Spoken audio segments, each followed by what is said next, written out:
హల్లెలూయా. Good morning. ప్రభు మనలందరినీ దృష్టిస్తున్నాడు.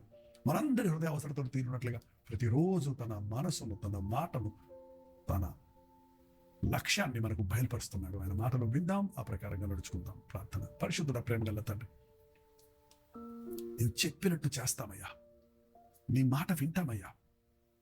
నీవు వెళ్ళమన్న చోటికి వెళ్ళటం, చేయమన్నది చేయటం, ఉండమన్న చోట ఉండటం మాకెంత గొప్ప భాగ్యమన్నది, ఎంత సురక్షితమైనదన్నది మేము గుర్తిస్తూ ఉండగా నీ మాటను పెడచెవిని పెట్టి మా సొంత మార్గంలో పోక, నీ దాసుడు ఆలకిస్తున్నాడు సెలవిమ్ము అని అనుదినము నీ గడప యొద్ద కనిపెట్టి, నీ సేవకుల ద్వారా, నీ వాక్యము ద్వారా నీవు బయలుపరుస్తున్న సత్యములకు లోబడుటకు, అవి ప్రతికూలమైనప్పటికీ మమ్మల్ని మేము దిద్దుకొని పశ్చాత్తాపడుటకు, అవి అనుకూలమైనప్పుడు ఆ మార్గాల్లోనే నడుస్తూ అంతవరకు నమ్మకం ఉండటకు మా ఒక్కొక్కరికి నీ సహాయం చేయమని క్రీస్తు నామములో అడుగుచున్నాను తండ్రి.